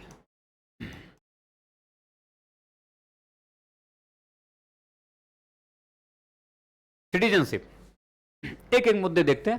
पूछा गया कई बार कौन से भाग में है, कौन से अनुच्छेद से कौन से अनुच्छेद तक जो है ये वैरी करता, मतलब कहाँ तक की इसके वो दिए गए हैं अनुच्छेद, और इसके बाद में कैसे अर्जित की जाती है, और कैसे जो है नागरिकता जो है वो त्याग किया जाता है। तो ये सारे मुद्दे आपसे पूछता है, बाकी बहुत बड़े इशू नहीं पूछता है। हालांकि अभी 2020 में एक इशू आया हुआ था नागरिकता को लेके, वहां से भी कई बार क्वेश्चन पूछा है, और बीच में पूछना भी बंद कर दिया 2 साल से 3 साल से। लेकिन अब पुराना इशू हो गया तो वो भी पूछेगा, तो हमने उसको भी इसमें दिया है, तो आप लोग थोड़ा सा इसको कोऑपरेट करते हुए चलेंगे। देखिए, इसमें पहला जो पॉइंट है, भारतीय संविधान के भाग 2 के अंतर्गत अनुच्छेद 5 से 11 तक नागरिकता का उल्लेख किया गया है। भारत में ब्रिटेन के समान एकल नागरिकता का ही प्रावधान किया गया। तो आप जानते हैं इसको अडॉप्ट कहां से किया गया? हाँ, कहां से लिया गया? तो ये ब्रिटेन के संविधान से। अनुच्छेद 11 के अंतर्गत संसद को नागरिकता के संबंध में विधि बनाने की शक्ति दी गई है। संसद द्वारा भारतीय नागरिकता अधिनियम 1955 पारित किया गया। बोला गया है उसमें कि भाई बहुत ज्यादा इसमें विस्तार से नागरिकता के बारे में कोई बातें नहीं की गई। आर्टिकल 11 में इतना कह दिया गया कि संसद जैसा चाहे वैसा करे, और संसद ने चाहा, संसद बोली मैं क्यों शांत बैठूं। 1955 में इन्होंने एक भारतीय नागरिकता अधिनियम पारित किया। भारतीय नागरिकता 5 प्रकार से प्राप्त की जा सकती है। बाय बर्थ अर्थात जन्म से, वंश परंपरा, इसके बाद में पंजीकरण तीसरे पे है, और देशीकरण से, फिर इसके बाद में अर्जित भूमि के समामेलन द्वारा। Okay, by the acquisition of land. Okay, acquisition of land मतलब एक तरह से एक्वायर कर लेना, मतलब अधिग्रहित कर लेना। तो वैसे तो 5 तरह से यहां पे बताया गया है। भारतीय नागरिकता का अंत जो है वो 3 प्रकार से हो सकता है। पहला, किसी अन्य देश की नागरिकता ग्रहण कर लेना, या फिर नागरिकता त्यागने पर, या सरकार द्वारा वंचित किए जाने पर। ओके, तो 3 तरह के यहाँ पे 3 तरह से नागरिकता जो है वो त्याग कर सकते हैं। तो ये यहां से स्टार्टिंग और यहाँ पे, तो ये आपसे पूछा तो बहुत कम गया है, लेकिन कभी कभी ऐसे ही मजाक करने के लिए हो सकता है आपसे पूछे, मजाक करने के लिए, तो आप भी मजाक कर लेना थोड़ा सा। ओके, आप भी मजाक कर लेना और इसको थोड़ा सा देख समझ लेना। अनुच्छेद 6 में देखिए, अब थोड़ा सा इंपॉर्टेंट है, आपसे मजाक नहीं, यहाँ पे सीरियसली क्वेश्चन पूछेगा तो इसको स्टार लगाएंगे। ये पूरा का पूरा 15वां जो आईपीएफ है स्टार लगाएंगे। फैक्ट क्या कहता है? पहला पॉइंट कि अनुच्छेद 6 में भारत से पाकिस्तान को प्रव्रजन करने वाले कुछ व्यक्तियों की नागरिकता के अधिकार के बारे में उपन किए। कहां से? पाकिस्तान से भारत को। आर्टिकल 6 ऐसी बातें करता है। आर्टिकल 6 ऐसी बातें करता है। आर्टिकल 7 कहता है कि भारत को प्रव्रजन करने वाले कुछ व्यक्तियों की नागरिकता के अधिकार के बारे में, भारत मतलब पाकिस्तान को जाने वाले, भारत से पाकिस्तान को जाने वाले, उनके लिए क्या नागरिकता होगी, कैसे क्या होगा, कैसे त्याग करना होगा उनको, तो कैसे क्या, तो उसके बारे में मुद्दे यहाँ पे इश्यूज दिए गए हैं। तो 2 में तो भारत पाकिस्तान वाला हिसाब हो गया, अर्थात 6वां और 7वां। 8वें में क्या है?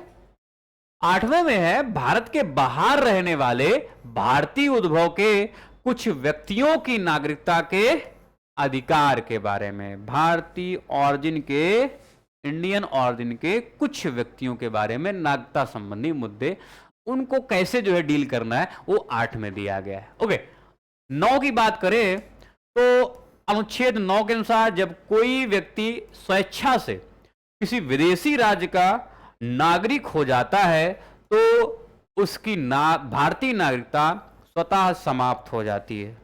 दिया गया ना, नागरिकता का अंत कैसे होता है? या तो किसी दूसरे देश की नागरिकता ले ले, अनुच्छेद 9 में कहा गया है, या फिर सीधे जो है त्याग दे, या फिर तीसरे नंबर अपने देखा था कि जो सरकार है वो वंचित कर दे। अबे प्रवासी के रूप में रहने वाले विदेशी व्यक्ति के लिए देशीकरण के आधार पर नागरिकता प्राप्त करने के लिए 10 वर्षों तक निवास करना अनिवार्य है।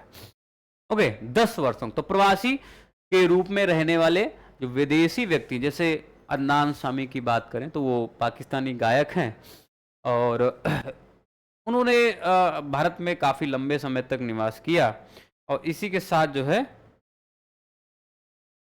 इसी के साथ जो है वो फिर भारत के नागरिक बन गए। तो देशीकरण से, ओके, देशीकरण से।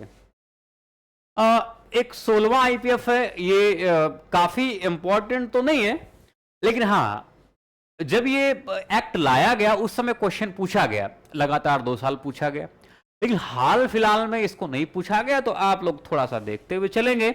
इसी वजह से मैंने इसको रखा है, इसी वजह से मैंने इसको रखा, तो स्टार लगाए, तो स्टार लगाए। चलिए, 10 जनवरी 2020 से नागरिकता संशोधन अधिनियम 2019 लागू हुआ। यह अधिनियम अफगानिस्तान, पाकिस्तान और बांग्लादेश के, अंडरलाइन करते हुए चलेंगे, हिंदू, सिख, बौद्ध, जैन, पारसी और ईसाई धर्म के अवैध प्रवासियों को नागरिकता देने का प्रावधान किया कि अगर ये लोग हिंदू हैं, बौद्ध हैं, जैन हैं, पारसी हैं, ईसाई हैं, ओके, या फिर सिख हैं, तो वो इस अधिनियम के तहत और अवैध रह रहे हों, अब सबसे बड़ी बात क्या है, इलीगल रूप से हमारे यहाँ पे रह रहे हों, वो नागरिक बन सकते हैं। कब से लागू हुआ? 10 जनवरी 1920।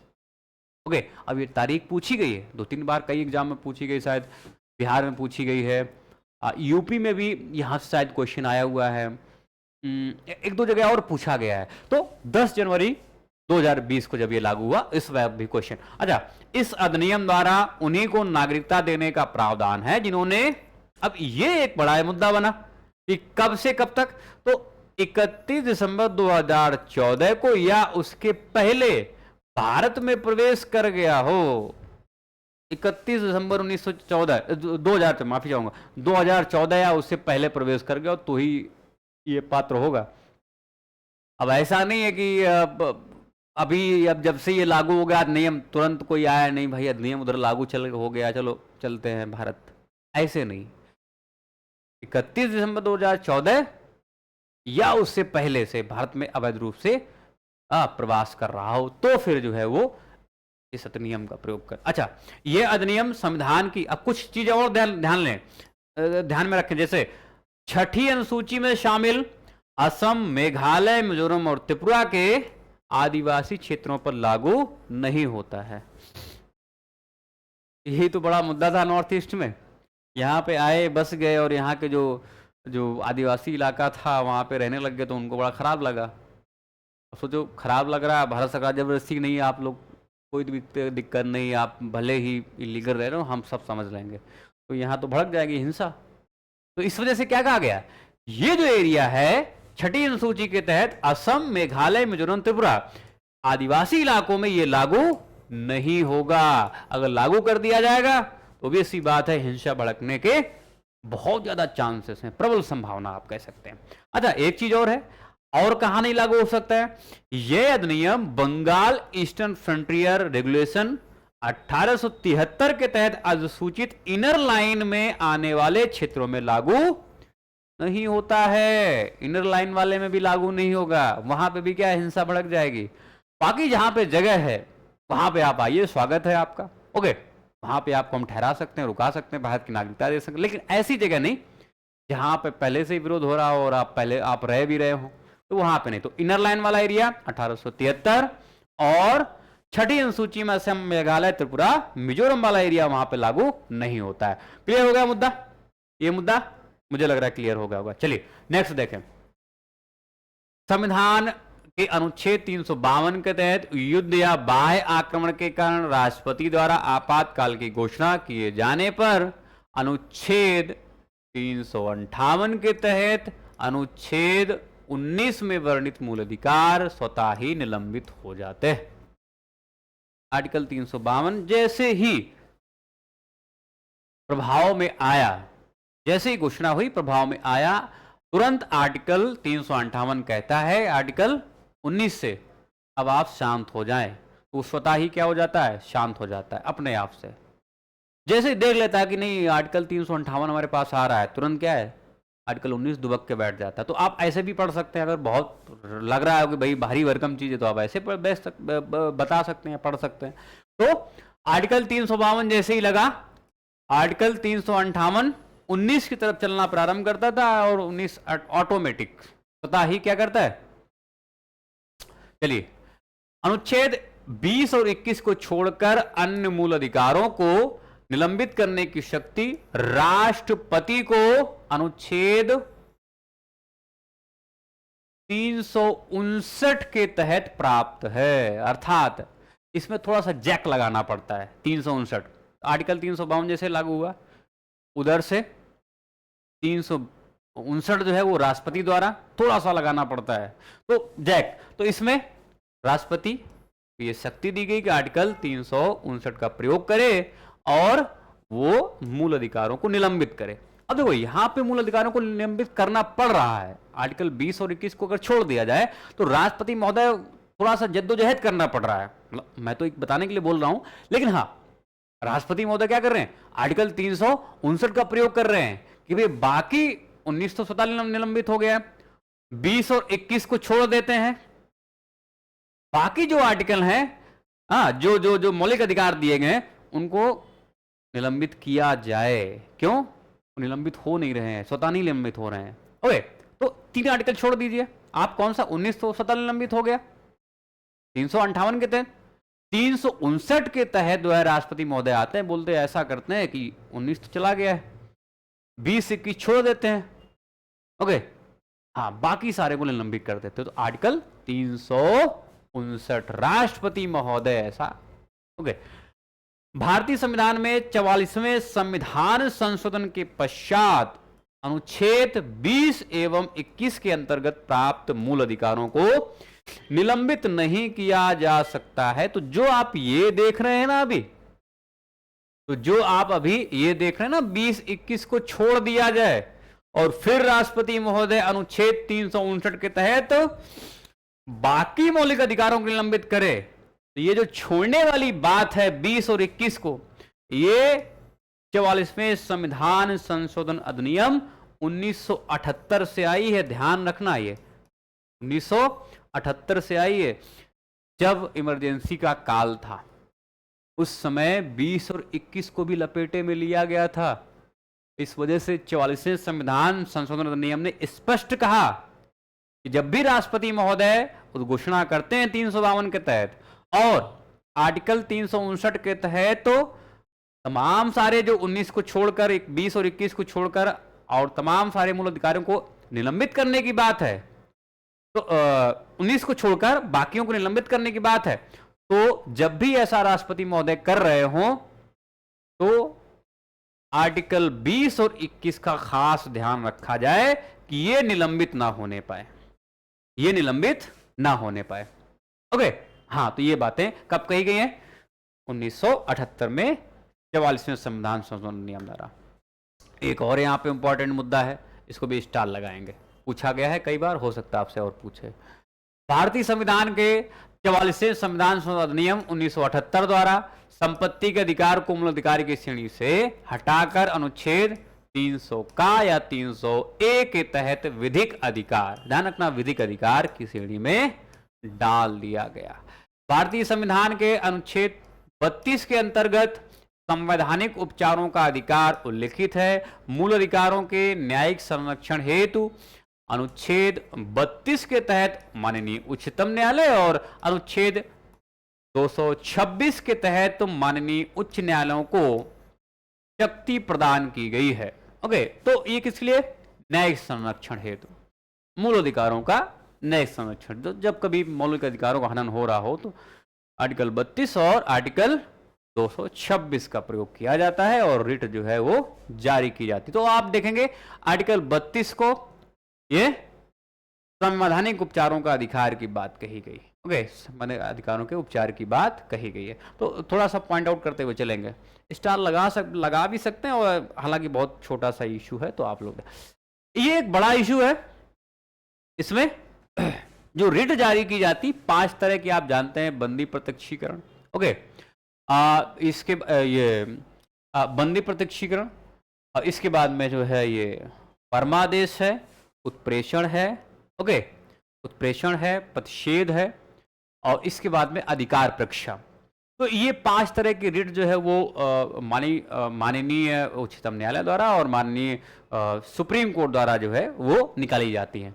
तो इसके बारे में थोड़ी सी चर्चा करते हैं। हालांकि इतना सारा इशू जो है वो स्टेट पीसीएस में इतनी हिम्मत नहीं है कि पूछे, लेकिन मान लो अगर हिम्मत कर दी तो कैसे आप लोग जवाब देंगे। इस वजह से मास्टर ने जितने भी इशू बन सकते हैं वो इन रिटों से जो इशू बन सकते हैं उन सारी चीजें यहाँ पे दी है आपको आईपीएफ में। तो एक बार रिवीजन करेंगे, एक बार इसका रिवीजन करेंगे। देखें, सर्वोच्च न्यायालय अथवा उच्च न्यायालय मूल अधिकारों के प्रवर्तन हेतु क्रमशः अनुच्छेद 32 और अनुच्छेद 226 के तहत कई प्रकार के विशेष आदेश जारी करता है, जिन्हें प्रादेश या रिट कहा जाता है। रिट का मतलब ऐसे, मतलब जब कभी मौलिक अधिकारों का हनन हो रहा हो तो आदेश दे देना, एक तरह से प्रादेश जिसको लिखा गया, आदेश देना, ओके, या रिट जारी करना। तो देखिए, इसे लैटिन भाषा से लिया गया जिसका शाब्दिक अर्थ होता है, हम लोग इसकी बात कर रहे हैं, तो इसमें 5 तरह की रिट हैं, 5 तरह की यहां पे रिट दी गई है। तो पहला यहां पे हम बात करेंगे बंदी प्रत्यक्षीकरण। बंदी प्रत्यक्षीकरण लैटिन भाषा से लिया गया शब्द है जिसका शाब्दिक अर्थ होता है शरीर को प्रस्तुत किया जाए या सशरीर प्रस्तुत किया जाए। क्या बोलेगा? सशरीर प्रस्तुत किया जाए या शरीर प्रस्तुत किया जाए, तो बंदी प्रत्यक्षीकरण। अच्छा, अब इंग्लिश वाले ध्यान रखना, हैबियस कॉर्पस बोलते हैं। क्या बोलते हैं? Habeas corpus. एक कोई पिक्चर आई थी जय भीम करके, ऐसे कुछ पिक्चर थी, मुझे लग रहा है साउथ की कोई मूवी थी। हाँ, तो उसमें जो है हैबियस कॉर्पस का सबसे अच्छा एग्जाम्पल वो दिया गया है, बिल्कुल प्रैक्टिकल के तहत आप उसको आप चाहो तो देख सकते हैं। बड़ी अच्छी जो है पिक्चर बनाई है, हैबियस कॉर्पस भी है वो पूरी तरह से। ओके, इसमें क्या क्या इशू है देखिए, क्या परिभाषा करता है, क्या कैसे ये काम करती है। तो ये उस व्यक्ति के संबंध में न्यायालय द्वारा जारी आदेश है जिसे दूसरे द्वारा हिरासत में रखा जाता है, उसे न्यायालय के सामने प्रस्तुत किया जाए, तब न्यायालय मामले की जांच करता है। यदि हिरासत में लिए गए व्यक्ति का मामला अवैध है तो उसे स्वतंत्र किया जाता है, और इस तरह यह किसी व्यक्ति को जबरन हिरासत में रखने के विरुद्ध है। उस पिक्चर में कुछ ऐसे ही मुद्दे वहां पे हमें देखने को मिलते हैं। कैसे मुद्दे? किसी व्यक्ति को जबरन हिरासत में रखने के विरुद्ध हैबियस कॉर्पस अर्थात बंदी प्रत्यक्षीकरण का प्रयोग किया जाता है। कहां कहां इसका प्रयोग नहीं किया जाता है, ये आज तक अभी भी यूपी पीसेस में या स्टेट पीसेस में संभवतः नहीं पूछा गया है। तो आप लोग थोड़ा सा इसको ध्यान में रखते हुए चलेंगे। देखें, बंदी प्रत्यक्षीकरण की रिट सार्वजनिक प्राधिकरण हो या व्यक्तिगत, दोनों के खिलाफ जारी की जा सकती है। अब आप देखेंगे उस पिक्चर को, तो उसमें हैबियस कॉर्पस जो है अच्छी तरह से बताया गया। तो वहां पे आप देखेंगे सरकार अर्थात सार्वजनिक प्राधिकरण जो है ऐसा करता है, तो सार्वजनिक प्राधिकरण के विरुद्ध हैबियस कॉर्पस वहां पे लाया गया था। ओके, अर्थात पुलिस ने अरेस्ट किया हुआ था अवैध रूप से। व्यक्तिगत रूप से अगर बात करें तो अगर कोई आपको जबरदस्ती किडनैप कर रहा है इलीगल तौर पर, तब भी आप हैबियस कॉर्पस कोर्ट में जा सकते हैं, हैबियस कॉर्पस उसके लिए ले सकते हैं, जारी करवा सकते हैं। ओके, हाँ, अब देखिए, यह रिट तब नहीं जारी की सकती, कब? जब यदि हिरासत कानून सम्मत हो। मान लो सार्वजनिक प्राधिकरण अर्थात माननीय कोर्ट ने ही बोला चलो इसको इसी ऐसे ऐसे धाराओं में इसको गिरफ्तार किया जाए। अब आप दोबारा गए, मान लो कि किसी निचली अदालत ने आपको गिरफ्तार करवा दिया, माननीय सुप्रीम कोर्ट गए या उच्च न्यायालय गया, बोले कि नहीं नहीं मुझे हैबियस कॉर्पस चाहिए। क्यों पूछेगा? क्यों चाहिए? क्या इलीगल आपको गिरफ्तार किया गया? नहीं। ध्यान रखना, कब इसको नहीं लाया जा सकता है? जब यदि हिरासत कानून सम्मत हो, अर्थात न्यायालय से आपको ऐसे दोष सिद्धि के आधार पर हिरासत में लिया गया है, दोष सिद्धि के आधार पर हिरासत में लिया गया। मान लो पुलिस ने आपको देखा कि भैया गवाह या तमाम सारी बात जो है गवाहों के मद्देनजर आपको जो है गिरफ्तार किया गया, तब जो है ये काम नहीं करती है। दूसरा है, कार्यवाही किसी विधानमंडल या न्यायालय की अवमानना के तहत हुई हो।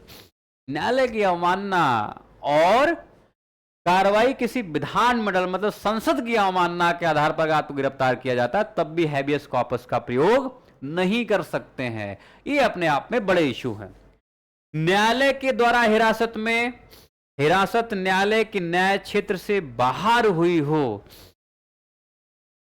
अब सोचो आपको गिरफ्तार कहां किया जाता है? विदेश में। विदेश में गिरफ्तार के लिए बोले न्यायालय से बोले हैबियस कॉर्पस लाया जाए, नहीं भाई हमारे क्षेत्र में ही नहीं है, वो हमारे क्षेत्राधिकार के बाहर है, हम हैबियस कॉर्पस नहीं जारी कर सकते हैं। तो ये बंदी प्रत्यक्षीकरण जो है रिट नहीं। तो कहां कहां? 4 ऐसे हमें मुद्दे दिए गए हैं जहां पे हैबियस कॉर्पस या बंदी प्रत्यक्षीकरण ये रिट जो है वो लागू नहीं होती या जारी नहीं की जा सकती। तो हिरासत कानून सम्मत हो, जब भी पुलिस ने कानून सम्मत आपको गिरफ्तार किया हो, विधानमंडल न्यायालय की अवमानना हो, न्यायालय के हिरासत, और ये हिरासत न्यायालय न्याय क्षेत्र से बाहर हुई हो। इसके बाद में परमादेश, इसको भी देखें। शाब्दिक अर्थ क्या है इसका? हम आदेश देते हैं।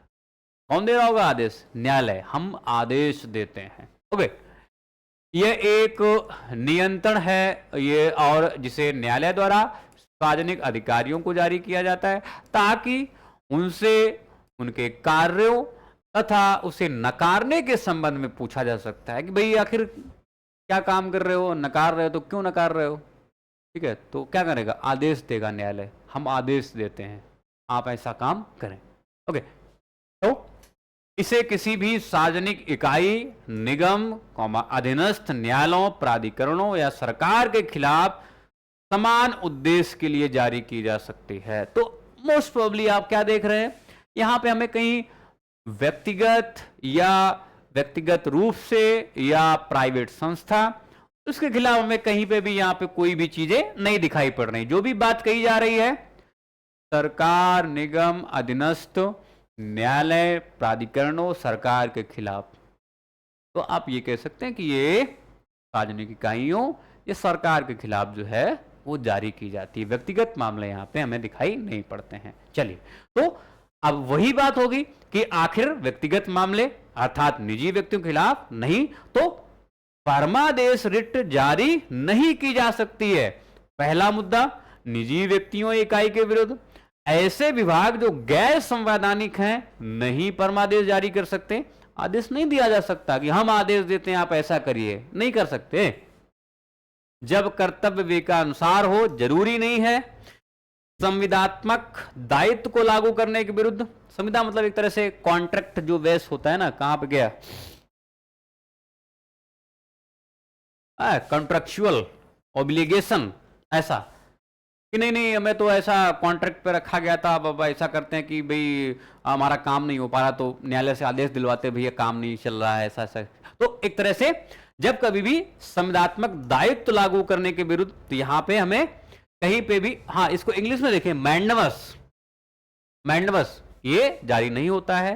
भारत के राष्ट्रपति या राज्यों के राज्यपालों के विरुद्ध नहीं जारी होता है। क्या ये सार्वजनिक पदाधिकारी हैं? हाँ हैं, लेकिन इनके खिलाफ जारी नहीं किया जा सकता है। ओके, उच्च न्यायालय के मुख्य न्यायाधीश जो न्यायिक क्षमता में कार्यरत हैं, इनके खिलाफ भी मैंडमस जो है वो जारी नहीं किया जा सकता है।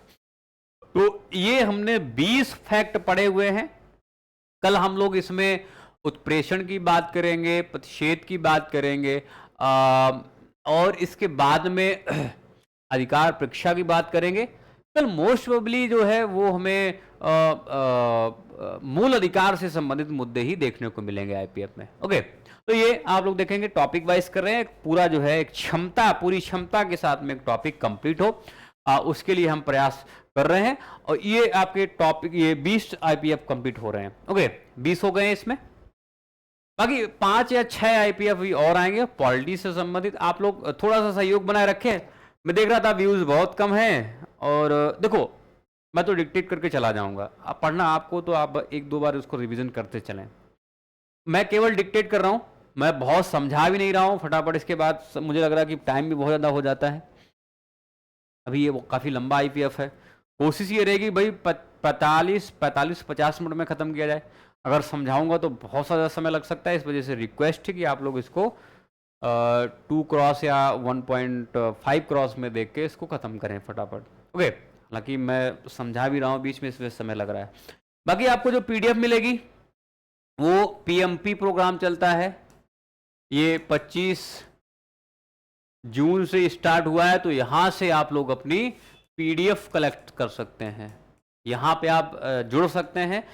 ज़्यादा जानकारी आपको अगर चाहिए कि कैसे जुड़ना है तो आप जो है इन मोबाइल नंबर्स पर फ़ोन कर सकते हैं, या टेलीग्राम चैनल भी हमने दिया हुआ है, यहाँ पे आप लोग ज्वाइन कर सकते हैं। Thanks all of you, take care, bye bye, good night to all of you guys. बस थोड़ा सा इसको आप देखते रहें, लोग बहुत ज़्यादा इग्नोर कर रहे हैं, क्यों मुझे समझ में नहीं आ रहा। बाकी हम सारी चीज़ें आपको यहाँ पे दे रहे हैं। कोशिश है कि जल्दी से जल्दी चीज़ें हो जाएं। ओके, चलिए हम लोग कल मिलते हैं।